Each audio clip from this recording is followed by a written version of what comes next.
Warning, some of what you're about to see contains activities of a dangerous and legally questionable nature. We do not promote these activities of trespassing, vandalism, or theft from any locations featured. The activities included could lead to a fine, arrests, injury, or worse, death.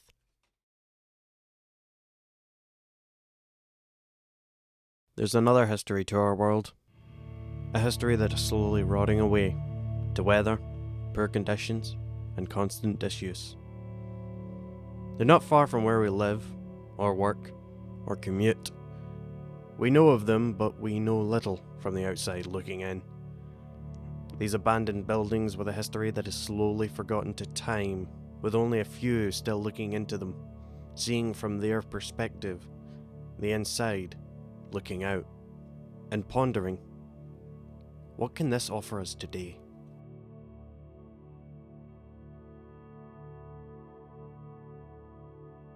The last public band stage and amphitheatre of its kind in Britain. An underground railroad halted and left to remain buried beneath a botanical garden. A short-lived seminary surrounded by a thick forest.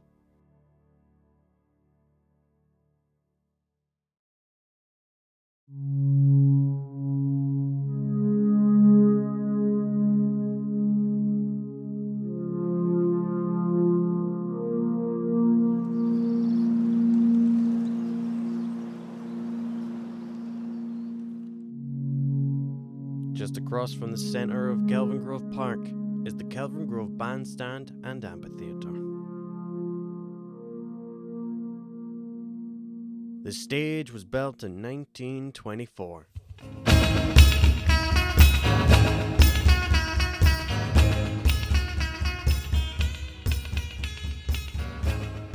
for 70 long years had played host to countless musical acts ranging from all kinds of musical genres and thousands of musical events and charity fundraisers.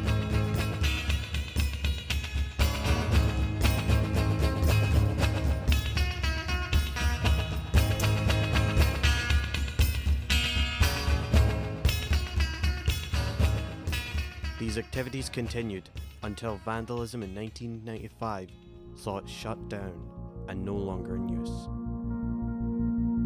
Ever since, the bandstand has been in constant disrepair.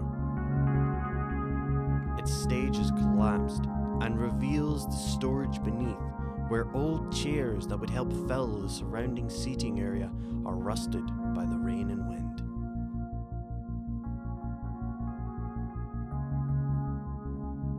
Its doors and windows canned in with large metal plates built over their openings, putting a full stop to trespassers entering into the building.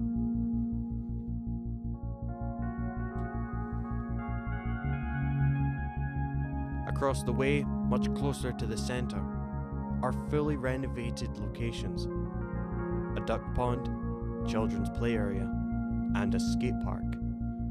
A large contrast to the weathered building that would have entertained countless more crowds.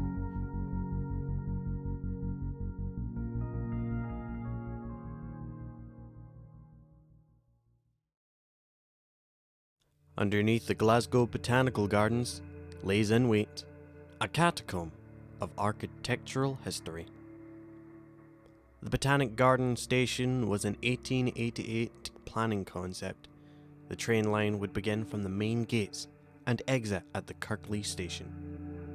The line was closed on the 6th of February 1939, with Kirkleigh following the closure on May 1st of the same year. Eventually, the entire line was shut down by the 5th of October 1964. The line only fully open for 68 years.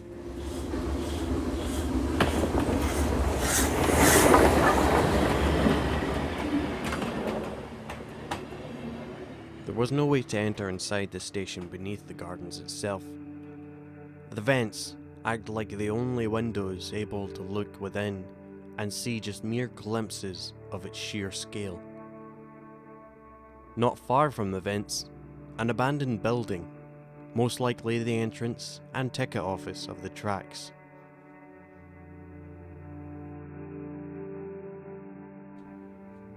Across on the other side of the gardens, though, I found the Kirkley Tunnel between a small valley and saw the full scale of how local council had blocked off access to eager urban explorers. A large metal plate covering around a large metal fence. No way in without heavy assistance. Along the path, I can see where the tracks would have led. To an awaiting platform. The Kirkley station. The rest of its line gone, replaced by a steep drop in road. And further along the path, houses.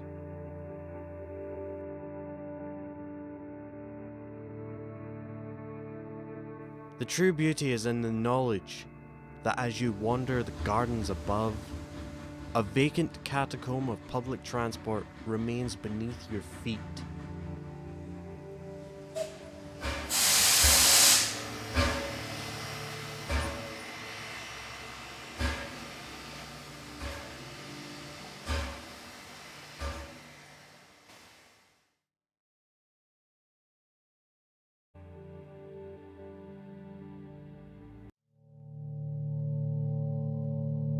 Commissioned in 1958 and finished in 1966, St. Peter's Seminary remained open for only 14 years, closing in 1980.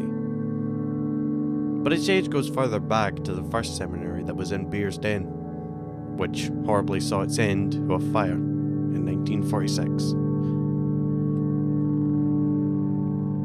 The seminary, as it stands in Cardross, saw its end from the lack of applicants, which had decreased during the long building period, never reaching the full capacity of students.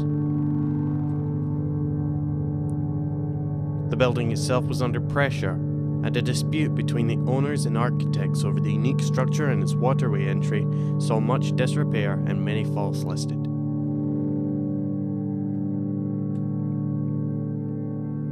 The building closed its doors in the 1980s as a seminary, and shortly became a drug rehabilitation centre. But maintenance issues still lingered, and the building was finally left derelict the late 1980s. Later in 1995, a fire destroyed the section of the building known as the Kilmahue House, requiring it to be demolished.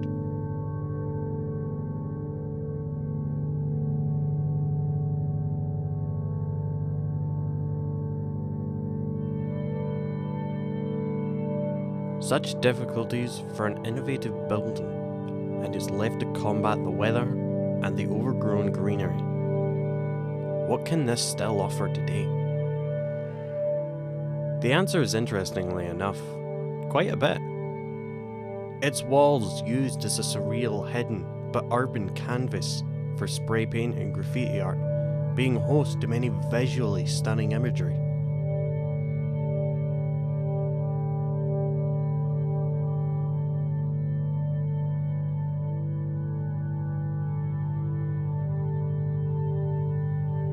Its walls play host to countless filming opportunities, giving a perfect derelict building location for any scene concept.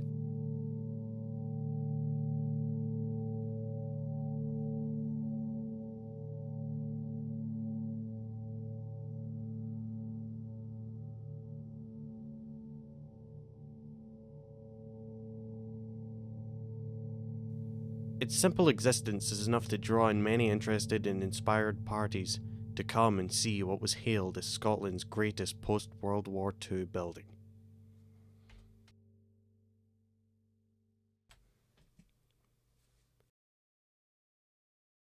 These buildings might not always remain here. We know too well of other buildings, lived and gone, torn away, replaced with new larger buildings, tearing people's opinions between how it looks in comparison to the old.